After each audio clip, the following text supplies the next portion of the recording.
action. Assalamualaikum warahmatullahi wabarakatuh.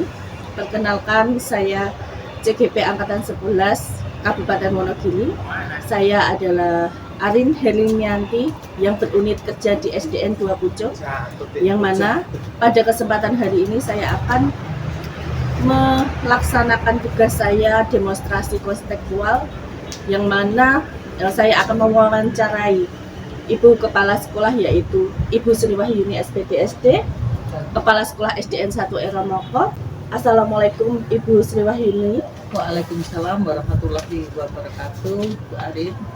Bagaimana kabarnya hari ini? Alhamdulillah sehat. Hari ini apakah sibuk atau bagaimana?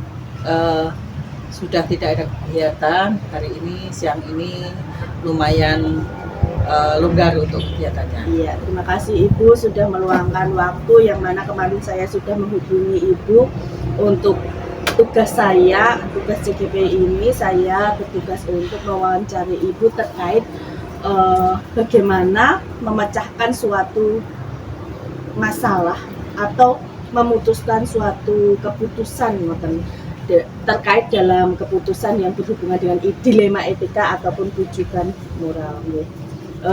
Langsung saja ya Ibu, saya ada pertanyaan. Untuk yang pertama, selama ini bagaimana Anda dapat mengidentifikasi kasus-kasus yang merupakan dilema etika atau rujukan moral? Gini, Pak Arin, yang setiap seorang pemimpin di sebuah instansi pendidikan pasti beragam kasus yang akan dihadapi. Baik itu kasus yang keduanya benar, tetapi salah bertentangan dengan yang dikenal sebagai etika, ataupun kasus yang salah satunya benar dan yang lainnya salah. Kedua kasus tersebut harus dapat diidentifikasi dengan benar agar tidak ada kesalahan dan dalam mengambil keputusan. Kemudian cara saya untuk mengidentifikasi yang mana dari kedua kasus tersebut adalah dengan memahami masing-masing kasus tersebut. Tentu saja untuk memahami kasus tersebut saya harus berkomunikasi dengan pihak-pihak yang terlibat. Setelah permasalahannya sudah dipahami, maka saya perlu melakukan beberapa hal untuk bisa memetakan apakah kasus tersebut merupakan rujukan moral atau dilema etika. Mungkin itu Bu Arin. Iya. Untuk itu dilema etika itu kan merupakan kasus yang mana benar itu lawan benar gitu. Terus yang kedua itu rujukan moral itu kasus yang mana benar lawan salah gitu. Yang kedua itu, selama ini bagaimana Anda menjalankan pengambilan keputusan di sekolah Anda, terutama untuk kasus-kasus di mana ada dua kepentingan yang sama-sama benar atau sama-sama mengandung nilai kebajikan? Kalau itu begini, untuk kasus dilema etika, saya akan mempertimbangkan kedua hal yang sama-sama benar tersebut, membenturkan faktor apa atau pihak mana, apakah kepentingan perorangan atau kepentingan banyak orang, mengandung nilai-nilai kebenaran atau kesetiaan, rasa adil atau belas kasihan, ataukah berdampak untuk saat ini atau seterusnya. Mungkin itu yang untuk jawaban dari kalau saya mengambil keputusan. Untuk selanjutnya itu Bu, langkah-langkah atau prosedur seperti apa yang bisa Anda lakukan selama ini?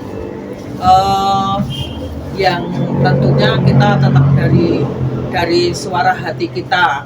Kalau suara hati dan nalar harus sejalan untuk memilih kebenaran yang paling kecil mudaratnya dan besar untuk manfaatnya. Dengan mempertimbangkan kepentingan peserta didik jika kasus itu berhubungan dengan siswa.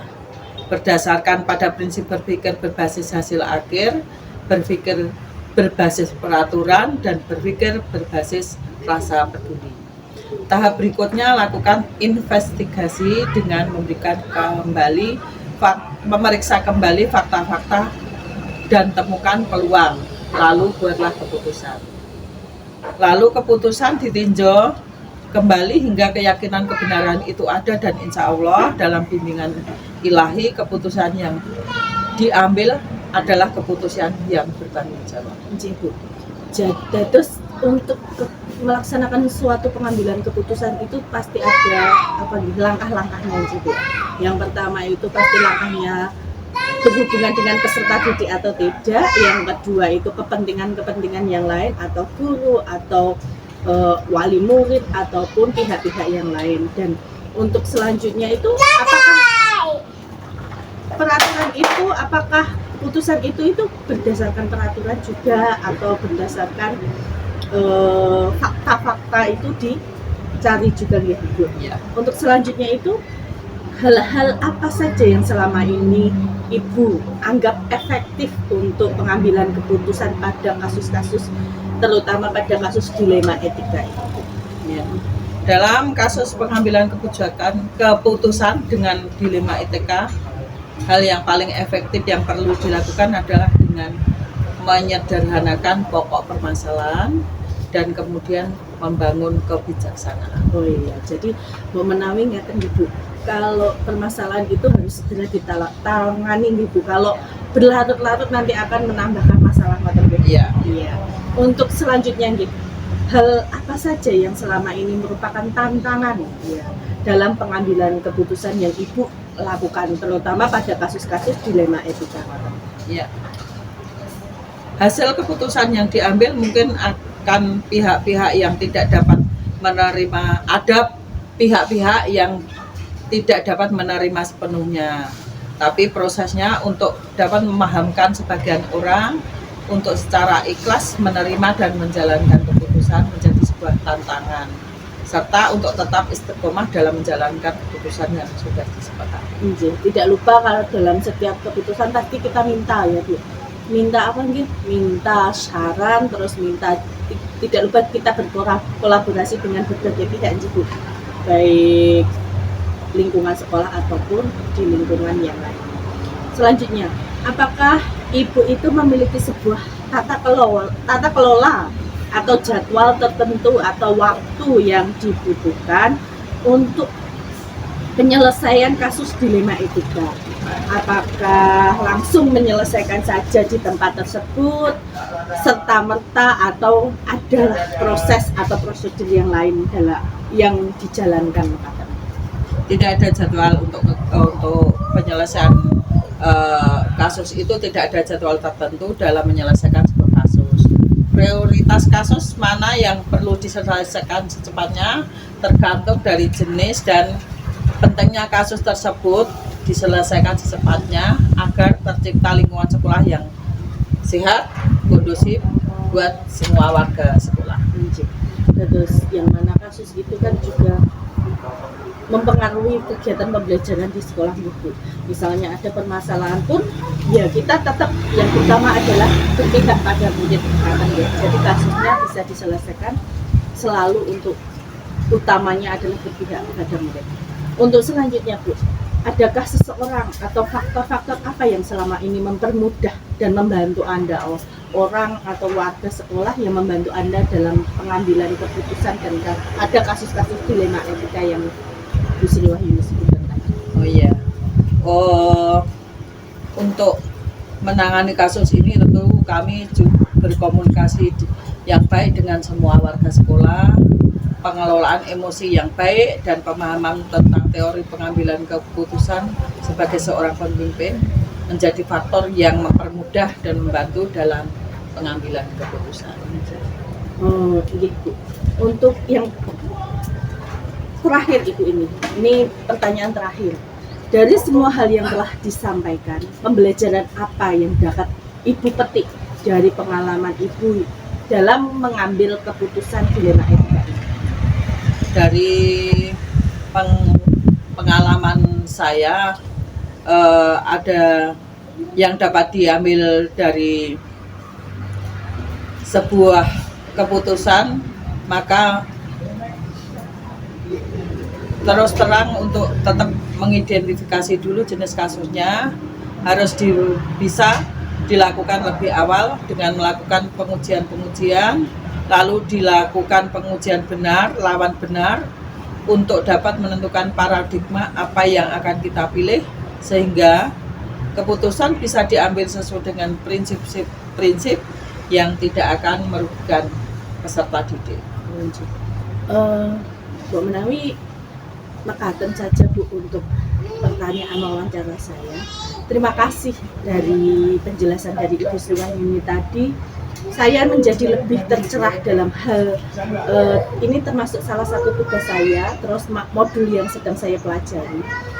Saya memang sedang mencari beberapa kepala sekolah yang mana saya meminta untuk bagaimana sih caranya mengambil keputusan, terus apakah sesuai tidak dengan modul saya. Ternyata selama ini Bapak dan Ibu Sri Wahyuni, Bapak Topo juga dan Ibu Sri Wahyuni juga dalam mengambil keputusan sudah melakukan uji-uji dan sudah melaksanakan tahapan-tahapan sesuai dengan prinsip-prinsip yang telah saya pelajari di modul ini. Menawi cukup sekian Bu, terima kasih sekali. Ini merupakan pembelajaran bagi saya yang kemudian mungkin bisa diterapkan saya di kemudian hari. Terima kasih Mbak Arin sudah bisa bertukar pikiran ataupun saling sharing dengan kita. Semoga ini juga bisa menyelesaikan tugas-tugas penjenengan supaya tugas-tugas penjenengan segera selesai dan lancar. Amin. Terima kasih doanya pun Bu. Semoga saya dapat melaksanakan tugas ini dengan lancar. Terima kasih. Cukup sekian ya Bu. Assalamualaikum warahmatullahi wabarakatuh. Waalaikumsalam warahmatullahi wabarakatuh.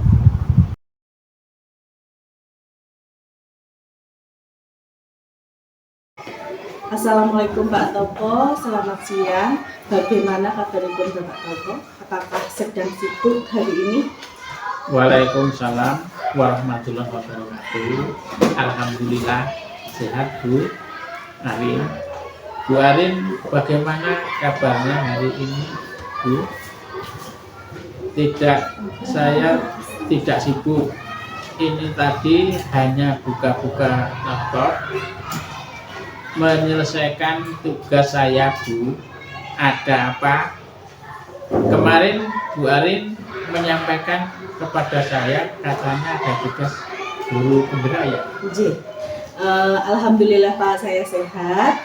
Terus benar Bapak, sepertinya saya itu ada tugas guru penggerak. Terus bertugas mewawancarai Bapak Topo selaku kepala sekolah bagaimana caranya untuk mengambil keputusan terhadap di masalah-masalah yang ada di sekolah ini sebagai kepala sekolah. Terus kira-kira apakah saya boleh bertanya terkait dalam pengambilan keputusan tersebut? Boleh sekali Bu Arin. Silakan Bu Arin, dengan senang hati saya akan membantu. Bagaimana Bu? Apa saja yang ingin Ibu tanyakan? Iya. Sebelumnya saya mengucapkan terima kasih kepada Bapak Topo sudah bersedia untuk saya wawancarai ya Bapak. Terus apakah Pak Topo pernah menemukan suatu permasalahan yang muncul, suatu dilema dalam penyelesaian setiap permasalahan di SDN 2 Pucung ini? Wah, tentu saja masalah mesti banyak. Ada beberapa hal yang saya temui di sekolah ini. Nah, masalah yang saya temui itu memunculkan dilema bagi saya. Saya sempat bingung bagaimana saya harus mengambil keputusan. Jadi keputusan yang tepat begitu. Kalau boleh tahu Pak, apa permasalahan yang sedang Bapak hadapi saat ini dan bagaimana menyelesaikan masalahnya? Oh, sebenarnya masalahnya ya banyak, tapi terfokus satu saja yang ini yang saya sampaikan. Masalah yang saya hadapi ini berkaitan dengan kondisi halaman sekolah yang tidak layak untuk siswa kita. Halaman sekolah kita berdebu dan sudah banyak lubang, itu cornya rusak, dan banyak kerikil sehingga membahayakan siswa untuk beraktivitas di halaman, baik untuk kegiatan upacara, olahraga, dan aktivitas bermain anak. Saya kok merasa tidak tega begitu. Bingungnya saya itu hanya bagaimana satu sisi saya ingin anak-anak kita beraktivitas dengan nyaman. Namun di sisi lain sekolah sendiri tidak mempunyai dana untuk perbaikan atap kelas halaman sekolah tersebut. Kalau saya menarik iuran ke wali juga tidak bisa karena itu termasuk pungutan. Jadi sekarang kan ada sekolah gratis begitu. Sebenarnya dari pihak sekolah yang dulu sudah mengajukan dana perbaikan ke Dinas Kabupaten bagian Satpras, namun sampai saat ini belum juga terrealisasi.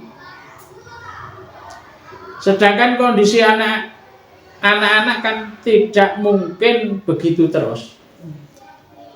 Akhirnya saya berniat untuk mengundang komite sekolah, Bu, untuk membicarakan hal tersebut bagaimana baiknya. Jadi semuanya nanti biar terselesaikan bersama-sama antara pihak sekolah dan komite. Iya, baik Pak. Berarti sebelum Bapak mengambil keputusan itu Bapak mengalami pertentangan dalam hati begitu ya Pak? Betul sekali. Mencari jalan atau solusi yang tepat itu bagaimana? Saya itu merasa tidak tega dengan anak-anak aktivitas di halaman sekolah yang berdebu, banyak kerikil, membuat kesehatan anak terganggu dan membahayakan, dan tentunya kondisi proses belajar mengajar di hasil kita pun menjadi terganggu. Hasilnya juga tidak akan maksimal. Begini Pak Toko, seperti yang kita pahami bahwa kita selama mengambil keputusan itu ada pertentangan dalam diri kita Pak Toko. Misalnya pertentangan itu kebenaran, lawan kebenaran itu masukipun dilema etika. Tapi kalau pertentangan itu kebenaran dengan yang kesalahan atau hitam dengan putih itu masukipun bujukan moral. Nah, jika kondisi kebenaran lawan kebenaran itu masukipun dilema etika, terus bagaimana Pak Toko untuk mengidentifikasi masalah dilema etika itu agar terselesaikan itu bagaimana? Ya, betul sekali. Jadi ada dilema di hati dan pikiran itu, pasti yang terpikir adalah apakah kondisi ini sebuah dilema etika atau justru bujukan moral. Kalau bujukan moral itu kan berarti kita merasa ada sesuatu yang salah. Nah, menurut saya yang saya alami ini adalah sebuah dilema etika yang menginginkan anak-anak dapat beraktivitas dengan nyaman. Namun saya juga tidak mau melanggar peraturan memungut biaya untuk pembangunan halaman sekolah. Saya mengerti Pak. Lalu keputusan apa yang Bapak ambil pada saat itu? Keputusan yang saya ambil, Bu Arif tahu sendiri, mengundang komite sekolah. Ini sudah dilakukan untuk membantu menyelesaikan masalah ini. Sebab masalah ini tidak dapat diselesaikan di pihak sekolah saja, karena terkait dengan murid, juga dengan masyarakat. Masyarakat juga ikut peduli dan itu merespon sudah. Baik begitu Pak. Nah selama ini bagaimana Bapak menjalani pengambilan keputusan di sekolah Bapak, terutama untuk kasus-kasus di mana ada dua kepentingan yang sama-sama benar, yaitu sama-sama mengandung nilai-nilai kebajikan yang sama-sama benar. Ya, oke. Jadi melibatkan dua pihak yang sama-sama benar. Pihak satu itu mempunyai kebenaran ini, pihak dua ini tapi dipertemukan itu. ketika saya memutuskan untuk mengambil keputusan, saya lihat dulu, Bu, kira-kira keputusan ini dampak jangka pendek dan jangka panjangnya apa? Apakah keputusan ini nanti sesuai dengan nilai-nilai kebajikan atau kebaikan yang kita sepakat di sekolah ini? Jangan sampai keputusan ini nanti berdampak buruk bagi anak-anak, guru, kelasnya, wali murid, maupun masyarakat. Seperti yang kita pahami bersama, ya Bu Arin, bahwa pendidikan yang baik, yang berkualitas, itu terjalin dari 3 lingkungan. Lingkungan rumah, sekolah, dan masyarakat. Jadi 3 pilar itu harus bersinergi untuk membangun menyelesaikan permasalahan sekolah. Sekolah tempat mereka menimba ilmu haruslah yang nyaman, dan juga anak-anak harus merasa aman di sekolah. Saya sependapat dengan Bapak Topo juga. Terus lalu langkah-langkah atau prosedur apa yang bisa Bapak Topo lakukan selama ini untuk mengambil keputusan itu, Pak? Langkah-langkah yang diambil untuk mengambil keputusan, yang pertama tentunya ya belajar tentang pengambilan keputusan yang baik sebagai pemimpin. Haruslah melewati beberapa langkah terlebih dahulu. Maksudnya mungkin di sini saya harus menganalisis permasalahan, siapa yang akan terlibat dalam permasalahan ini, bagaimana efek atau dampaknya. Saya harus melihat apakah keputusan ini nantinya melanggar peraturan ataukah lebih kepada rasa kepedulian saya terhadap kondisi anak-anak. Nah, selanjutnya saya akan mengajak Bapak Ibu guru untuk berdiskusi, yang akhirnya kami sepakat untuk mengundang komite sekolah, mengkomunikasikan, mengkoordinasikan hal ini kepada komite sekolah. Jadi keputusan yang diambil bukan hanya keputusan saya pribadi, namun keputusan bersama. Baik Bapak, ada tidak ya Pak kira-kira hal-hal yang Bapak anggap efektif untuk melaksanakan pengambilan keputusan di 5 etika itu? Menurut pendapat saya, dalam pengambilan keputusan akan efektif kalau diputuskan secara bersama-sama. Jadi nanti tidak ada merasa dirugikan satu sama lain.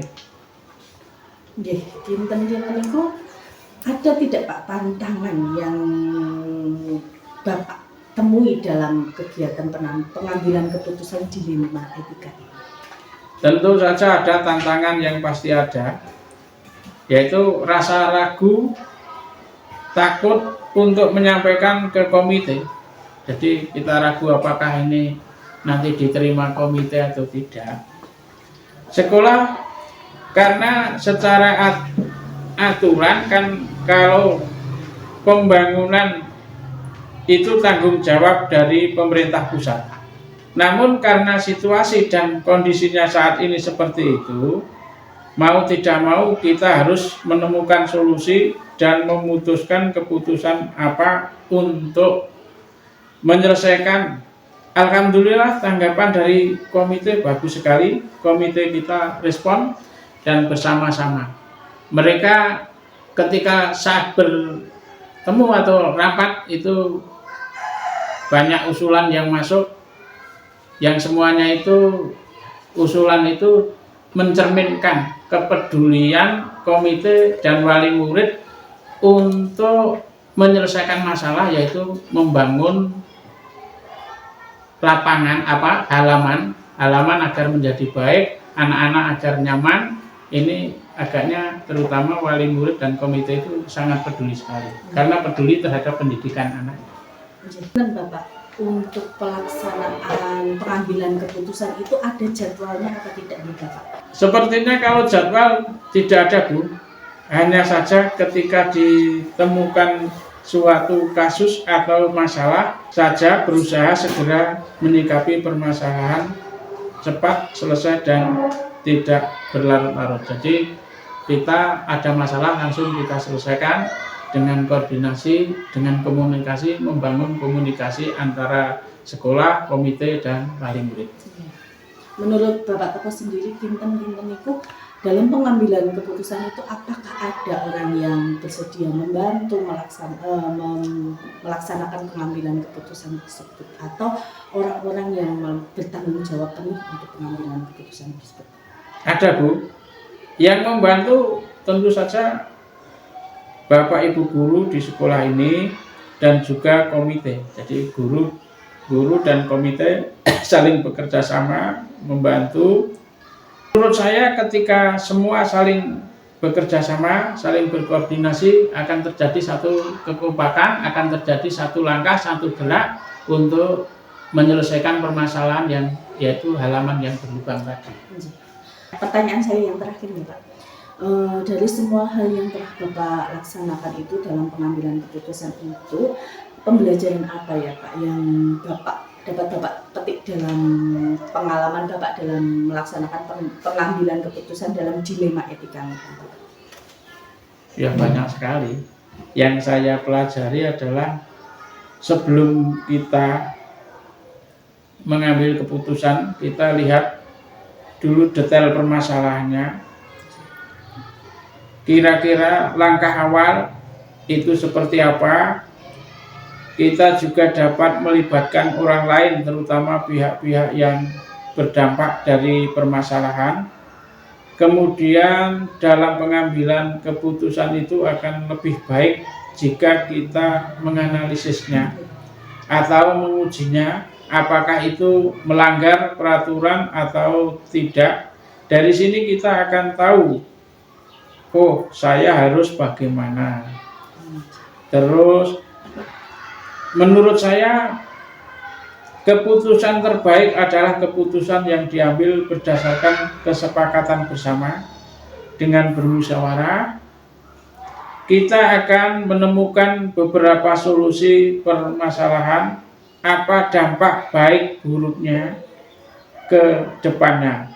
Tentu saja harapan kita adalah jangan sampai ada dampak negatif di kemudian hari. Dari wawancara ini saya belajar banyak sekali kepada Bapak Topo dalam pengambilan keputusan baik dilema etika ataupun rujukan moral. Terus itu juga berhubungan dengan modul pada pembelajaran saya Bapak dalam langkah-langkah pengambilan keputusan baik secara dilema etika, rujukan moral, dan itu hubungannya pun disangkut pautkan dengan nilai-nilai kebajikan kita selama ini yang telah kita sepakati di sekolah kita ya Bapak.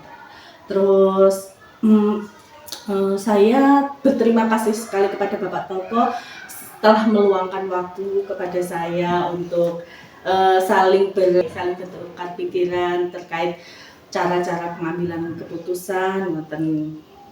Jadi menyamakan cara pandang, tukar pikiran, diskusi seperti ini sangat bagus sekali, betul. Jadi ini memang saya sebagai kepala sekolah selalu membangun komunikasi yang baik antara guru dan guru, antara guru kepala sekolah. Mungkin itu saja Pak dari saya, wawancara hari ini sangat berguna sekali, menambah pemahaman saya dalam kegiatan dalam modul ini. Dengan pengalaman nyata dari Bapak Topo saya bisa belajar banyak untuk modul ini juga. Terima kasih Bapak, nyuwun pangapunten sampun ganggu aktivitas. Iya, sama-sama. Terima kasih, sama-sama. Terima kasih. Mungkin cukup sekian. Assalamualaikum warahmatullahi wabarakatuh. Waalaikumsalam warahmatullahi wabarakatuh.